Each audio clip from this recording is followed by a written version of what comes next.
Remember when Pokemon sent me every single one of their Gen 5 sitting cuties for me to rank? Turns out they really liked that video. So much, in fact, that they said, "Hey Jaden, awesome video. Why don't you come to Japan to watch the Pokemon 2023 World Championships?" Our treat. You won't have to pay for your flights or hotel or nothing. I've been to Japan once before in my entire life, and it was back in 2018 with my family. We did a bunch of fun little Japanese tourist things. It was a phenomenal trip, but ever since then, I've always wanted to go back and do all the awesome nerdy stuff Japan has to offer that I didn't want to bother my family with. At the time, they didn't even know who Luffy was. They would have been so lost. So when Pokemon extended their hand and offered to fly not only me, but Jacob out to attend the biggest Pokemon tournament in the world, I jumped for joy. Free trip to Japan! The tournament was only going on for a single weekend, but Jacob and I planned to stay there for 3 whole weeks to do a bunch of said extra nerdy stuff. We were pumped. Eventually the time came, Jacob and I were packing up all our stuff, and decided we both would bring an extra suitcase so we could treat ourselves a bit and buy a bunch of cool stuff while we're there. Don't judge us, we're anime and Nintendo-loving impulse buyers going to Japan. A game plan was needed. We were being responsible. 2 extra suitcases was definitely gonna be enough.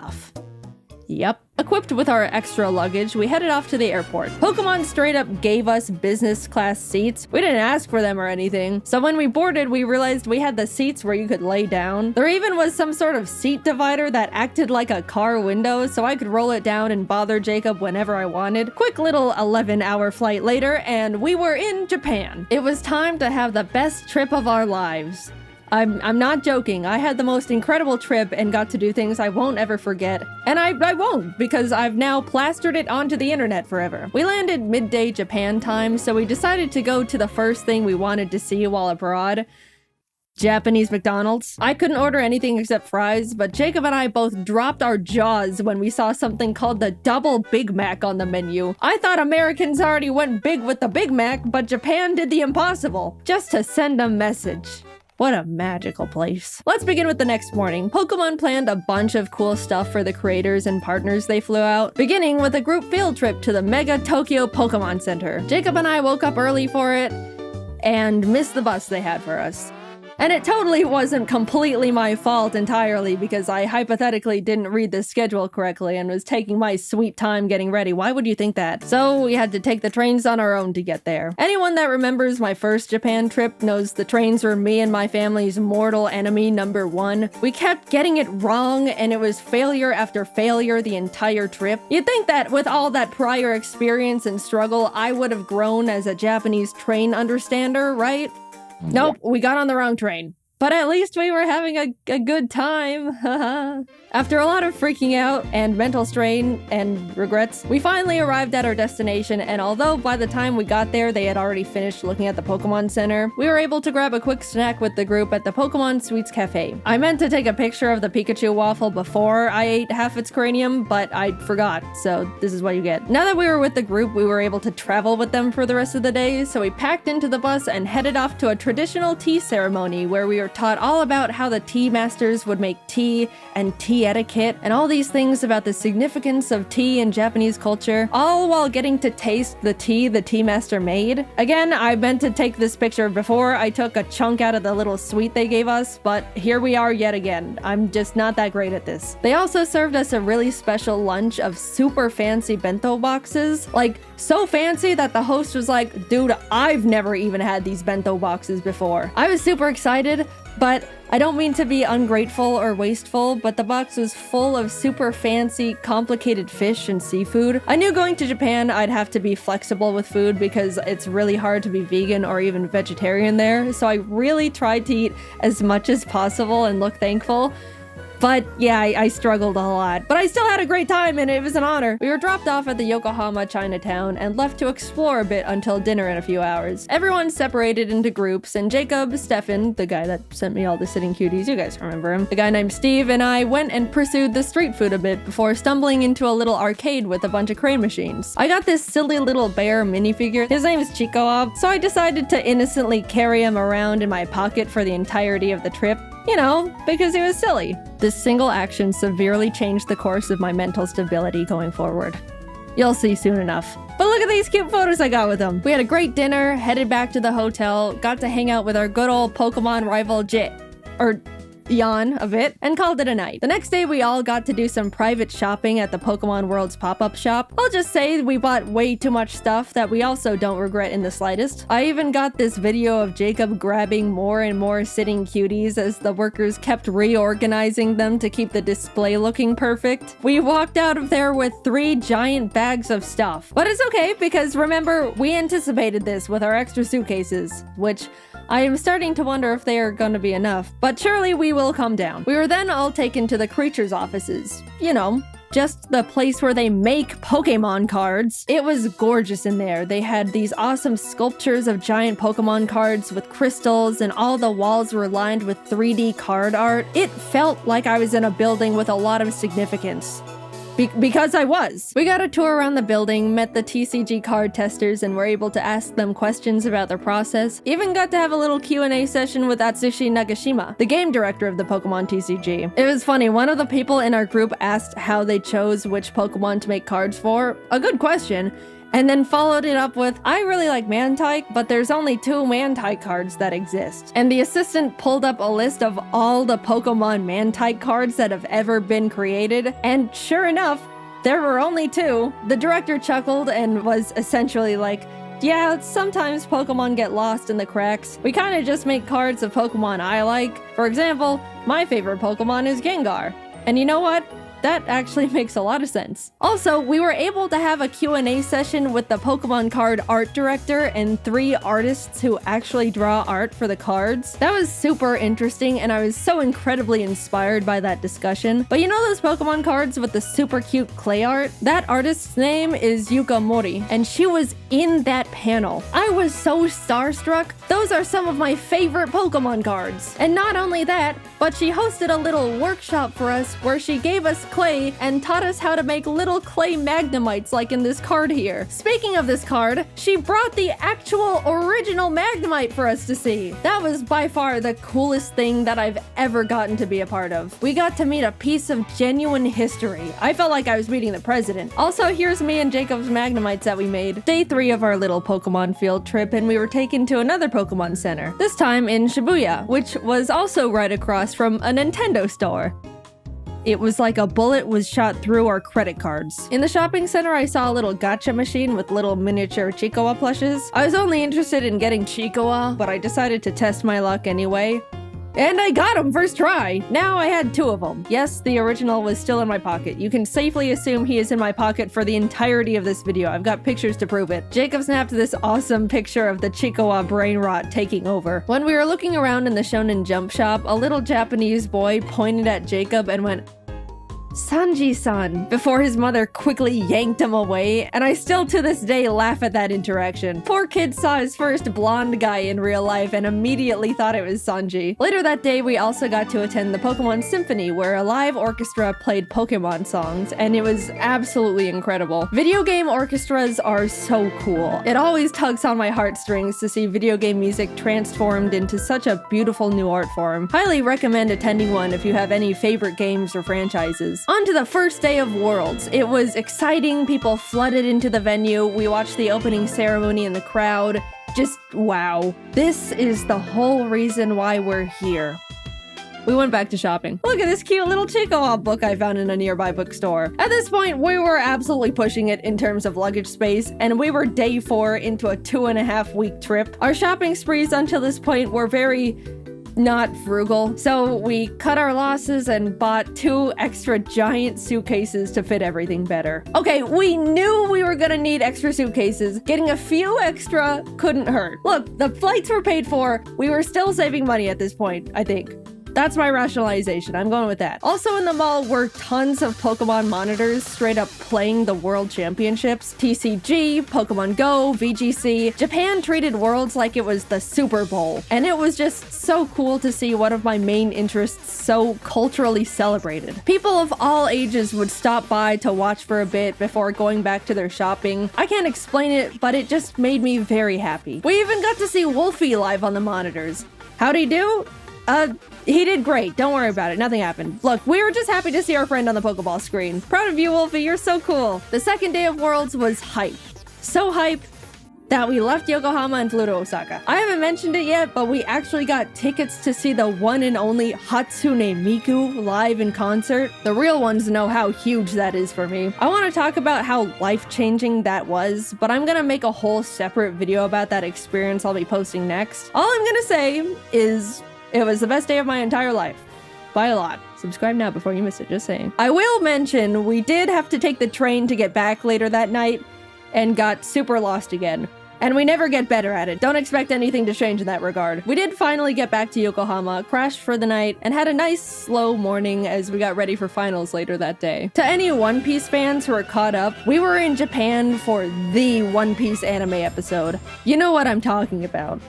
1072. We were able to turn on our hotel TV and watch it live. And that was so cool. I don't talk about how much I love One Piece much, mainly because it doesn't really come up, but One Piece is peak, and it was an honor to be in Japan at such an iconic part of the manga and anime's history.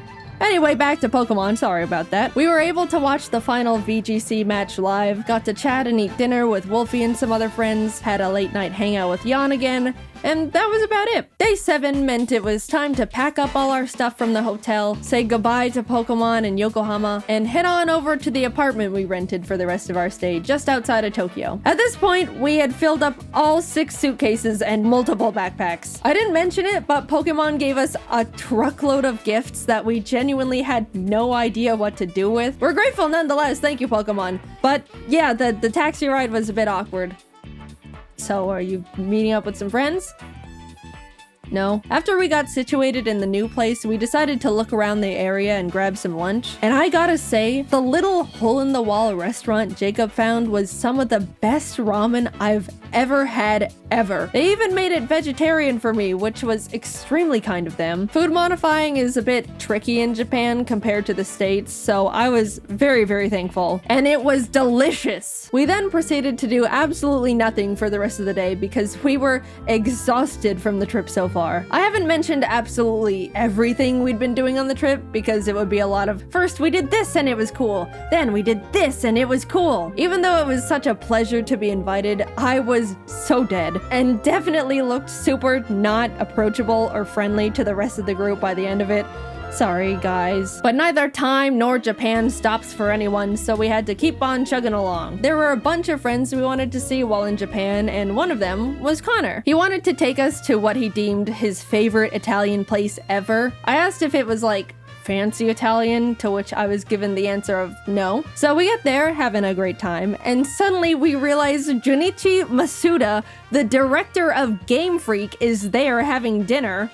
Not a fancy dinner, my ass. I then look down to see the Freddy Fazbear FNAF t-shirt that I am wearing. Not the best Jaden moment to exist, but hey, what can you do? The food was phenomenal though. I already mentioned the best ramen I've ever had while on the trip, but this was genuinely the best pasta I've ever had in my entire life. Maybe even a top 3 meals ever for me. I don't know what the other 2 would be, but that Connor place is definitely up there. The next day we went to the One Piece store in Shibuya and bought a lot of stuff because there was a lot of topical and hype things in there, as you could imagine. If you don't get it, go catch up and come back. Don't worry, it won't take too long. My favorite character is Mihawk, but out of all the stuff the store had to offer, there were only a few stickers and a single keychain from Mihawk. I'm still mauling about that one. I just want more Mihawk. Is that too much to ask for? Even this guy got better merch. The world's greatest swordsman deserves better. I guess I'll just take my Zoro and Law stuff. That's cool too, I suppose. I also found a bunch of Chikawa stuff in a Kittyland store, and this is truly when you get to see where things start going downhill for me. I just like the funny little cartoon bear thing. What, is that such a crime? I don't remember what we did the rest of the day. I think we just crashed and passed out. This trip,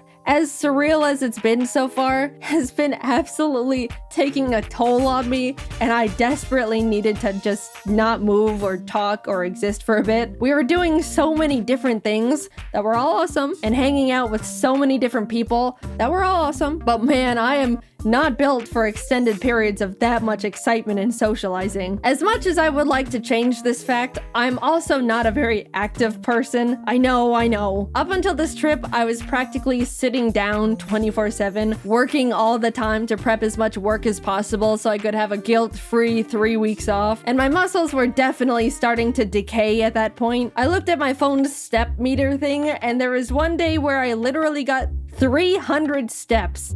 That's pathetic. And suddenly, I'm logging over 20,000 daily. My body was screaming. What the hell are you doing out there? Please stop. Plus, we were in Japan during the hottest, most humid time of the year. Every time we left the air-conditioned luxury of a building, we would immediately be drenched in sweat. Look, I'm used to the heat. I grew up in Arizona, but even this was too much. So yeah, crash and burn it was. Tokyo Disneyland was a bit underwhelming. It felt like a slightly worse version of the one in California because of the oddly spaced layout and surprisingly empty vibe. We did go to a Stitch-themed show thing, and as we were walking in, a worker stopped us and said, "Oh, excuse me, Stitch only speaks Japanese," like warning us it's not super tourist friendly. But I just think the statement of Stitch only speaks Japanese is hilarious. We went in anyway, and yep, Stitch only spoke Japanese.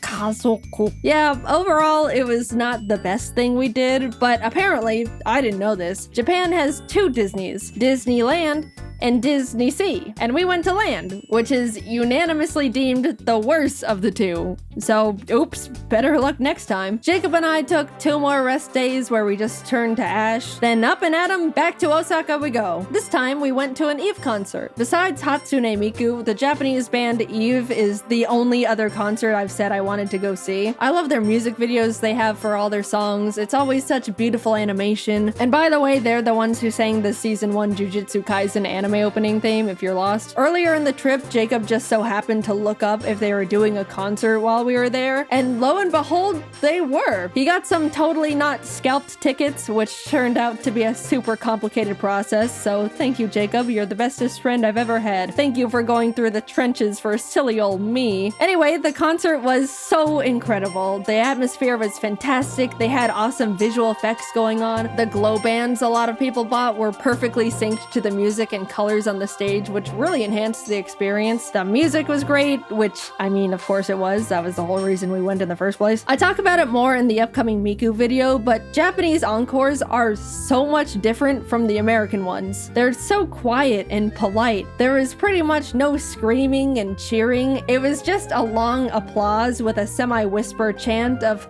"Encore! Encore!"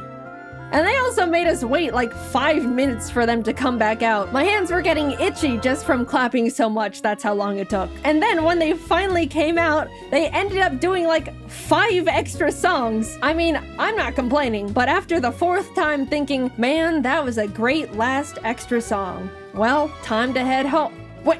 Another? It starts getting a bit comedic. This is just a side tangent, but Jacob went off to use the bathroom before the show started and came back 10 minutes later like, dude, this is crazy, but it took me a bit longer to find a bathroom because there were so many extra women's bathrooms, which is like, whoa, that's actually so smart. There's always such a huge line for the women's bathroom compared to the men's in any scenario. I was just shocked Japan was like, okay, then we'll make more women's bathrooms to fix that problem. Like it was so simple. I know in America it would probably turn into a stupid political thing, but it made me so happy Japan just implemented such an obvious and straightforward solution so easily for the gals. The next day we headed over to Universal, which was hands down the best amusement park I've ever been to. So they can do amusement parks well. First of all, Universal Japan is way more anime and manga focused than the ones in the States, which made it instantly more engaging for me. Jacob and I both agreed we would window shop for the first part of the day, and then buy all the things we wanted as we were leaving so we wouldn't have to lug around a bunch of bags all day. But we immediately saw a little one-piece shop and cracked. We just wanted to wear these one-piece headbands. That's rule-breaking worthy. We also got some towels because surprise, surprise, it was freaking hot. I know I've been complaining about the weather here and there, but my lord, it was miserably scorching. Japan has such a big culture around staying cool while outside, and I totally get it now. People would be walking around with little fans, ice packs, towels. A lot of women had parasols. I'll say, if we didn't get those towels, we probably could have passed out from heat stroke that day. Later on, I even ended up getting another towel. It was a cute Pikachu one, but I got it mainly because it was a cloak design. After soaking that thing in cold water and putting it on, my body temperature instantly lowered like 5 degrees. However, that meant I was walking around the park looking like this.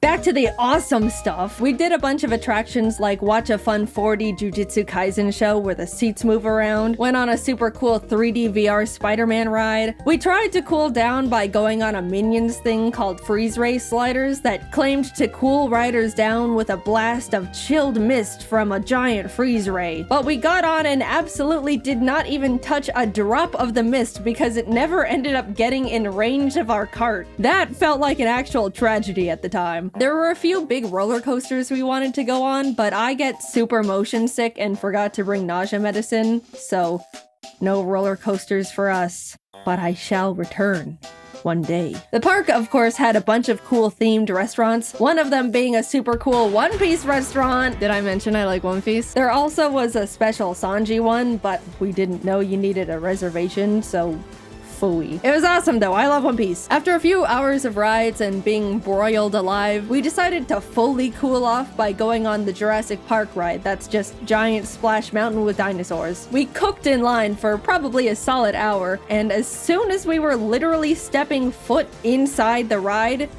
it started pouring rain.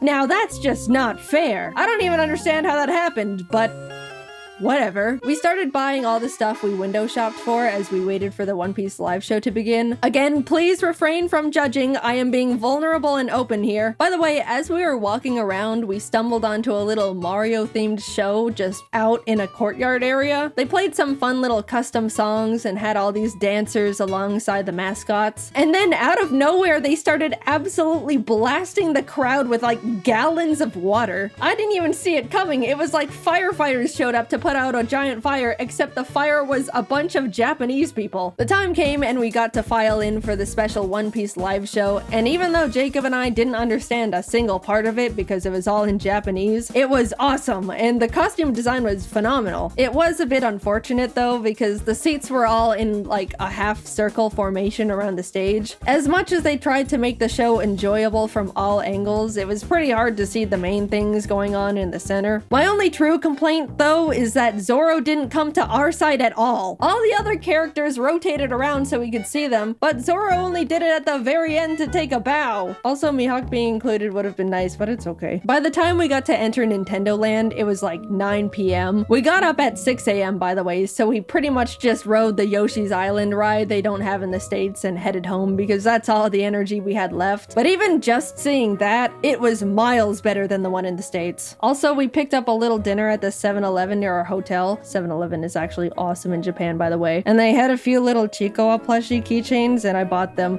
Just being transparent here. We woke up early the next morning to catch our flight back to Tokyo and hurried over to the Kirby Cafe. Emily actually booked the reservation for us. She was meant to also be there, but she was only able to get 2 seats and gave them to us as a gift. Emily, I will always be indebted to you for your sacrifice. The cafe itself was so well decorated with all these little Kirby things, and the menu was adorable. I got the star curry and a magical little fruity drink with a Kirby marshmallow that triggered my cute aggression. Jacob got the pizza and a Kirby burger, but since he made modifications, the staff asked him to not post a picture of the burger to the public. Like, they didn't know he was a content creator or anything. I guess they just didn't want the public to see a naked Kirby burger. We also both got desserts. I already decided I was gonna consume the Kirby. The presentation was beautiful. It was literal art on a plate. Taste-wise, it was decent. The body was some sort of gelatin, which I wasn't too crazy about, but the rest was super tasty. I did my best, but he ended up looking like he was in a horrific accident when I threw in the towel. The cafe also has a special little private store connected to it. And yeah, what you expect happened definitely happened. We left with full bellies and bags, continued to look around the shopping center the cafe was connected to, and ended up walking into a gacha store. I am about to be very vulnerable with you here. This is one of the lowest points of my entire life. Please don't think too much less of me after what happened in that gacha store. So I walk in, spot Chikawa, beeline it to the machine, obviously. Like I mentioned before, I'm only interested in Chikawa, so I was only playing for him. But by the cursed luck of the gacha gods, I just could not get him. I was going back and forth between the machine and the coin exchange, getting multiples of every other little guy, but no Chikawa. I could feel the workers' glances at me, probably because the desk they were standing behind was right next to the machine I was grinding. But after way too much money, he dropped. I got my well-earned, horribly priced at that point, Chikawa. I then started looking at all the other machines, putting some coins in a few here and there, until I stopped at one that had a line of animals playing band instruments. They were very silly, but there was a little pigeon holding up cymbals, and I really wanted to get him for Jordan and Kelsey. In went the coins. Tiger, elephant, fox. It was happening again. Everything except the one I wanted. Which I know more or less that's the luck with gachas, but it was getting to the point where I was getting surprised the pigeon was dodging me as much as it was. Surely the next one. What? Eventually, I had to go back to the coin exchange, and as I was about to put in more money, I saw out of the corner of my eye one of the workers peek out and take a look in horror at all the gachapons that were sitting at the top of my bag. They then raised up their hand and said something in Japanese while shaking their head, and I knew in my heart I was being cut off. No, please! I can stop whenever. Just a few more hits and I'm done. The pigeon is next. I can feel it. Why do you look afraid? What's under the desk? I got kicked out of a gacha store. I had hit an all-time low. I told my friends and they said they probably just thought I was gonna try and resell them, but I don't even know if that would even make it sound better knowing I was getting so many that they thought I was robbing them blind. I just wanted my little Chikawa and pigeon with cymbals. We made dinner plans that night with a friend and we were just about to grab a taxi and head back to freshen up, but Jacob and I caught sight of a fun anime and goodies shop. Who do we think we are? People with self-control? We'll make it quick! We rushed in and split up for optimization. As I was looking around, I saw it. A whole section dedicated to Chikawa. It was like someone put a freshly baked pie on a windowsill, and I was suddenly floating over to it. My eyes were zoned in, making sure I saw every single thing possible, putting Chikawa after Chikawa in the basket. Jacob eventually came over and showed me a picture he took on his phone. In my tunnel vision, all my eyes registered was that the picture showed more Chikawa in the store. I immediately went feral. Where? Jacob's eyebrows went up in surprise and maybe a bit of fear. And as I looked at the photo again, I realized Jacob wasn't showing me a picture of a different Chikawa section. He was showing me a picture of me at the current Chikawa section I was standing in because he thought it was funny. And in my Chikawa brain rot, I didn't even register I was in the picture. I just saw more Chikawa and went obsessive.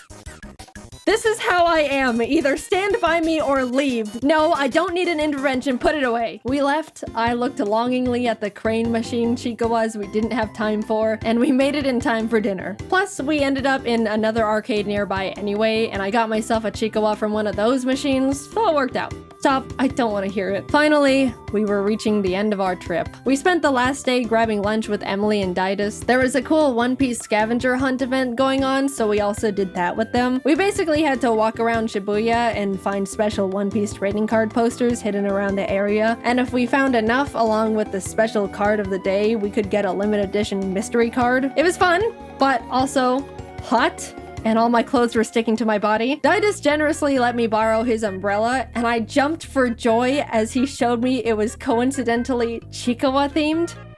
I don't know what's wrong with me. All I know is that bear makes me happy. We spent a few hours completing the scavenger hunt, got our special cards, and bid them farewell. Always good to see you guys. Bye-bye. I accidentally stole Didus' umbrella. It looked so calculated. They knew how much I was obsessed with Chikawa. They'd been watching my Instagram stories. Follow if you want to see brain rot in real time. Emily, I have the Chikawa umbrella. I didn't mean to steal it, I promise. It's not what it looks like. Since we were leaving in the morning and wouldn't be seeing them again, they just let me keep it. But the side eye Jacob gave me the rest of the way back. I didn't mean to— stop it! Getting back to the apartment, reality hit us hard. We needed just a few more suitcases. Again. In total, we ended up buying 6 extra suitcases to hold everything we collectively bought. And even then, it was a struggle making it fit. Jacob ended up going professional Tetris mode, perfectly fitting everything into the suitcases with quite literally no extra room to spare. We came to Japan each with a backpack, carry-on, and 1 extra big suitcase, and we're leaving with altogether 8 suitcases and 4 backpacks. We were lucky the taxi driver had a big enough car to fit everything because we didn't have much of a game plan if it didn't. Off to the airport we went, where we checked all of our excessive bags, paid a couple fees, boarded our flight, and headed home. That trip will go down as one of the best trips I've ever gone on. It felt like it turned into a celebration of everything that makes me me. All of my hobbies and interests, Pokemon, One Piece, at the last minute Chikoa. We got to do so many incredible things and were given so many opportunities I'd never even thought I could be a part of. I got to see so many friends that are normally so far away, ate some of the best meals of my life, and overall was just really happy, especially getting to spend it all with my best friend Jacob. By the way, if you wanted to know why in the world we got so many things, yes, a lot of it was for us. 90% of it all was for our friends. 100% of the Chikoa stuff was mine, but that's besides the point. If you want to see what we got them, also credit where credit is due, the majority of it all was from Jacob, because he's a great gift giver and even more incredible friend to the people around him. We're all nothing short of lucky to be able to call him our friend. You can go watch his Japan video. I assume it's already up, because we had to animate a freaking 30-minute long video. My god, it was a lot. Thanks for sticking around. But yeah, I just had an unforgettable trip, and I owe the opportunity to the Pokemon Company for inviting us to Japan in the first place. I'm extremely lucky to be in the position I am, and will be forever grateful.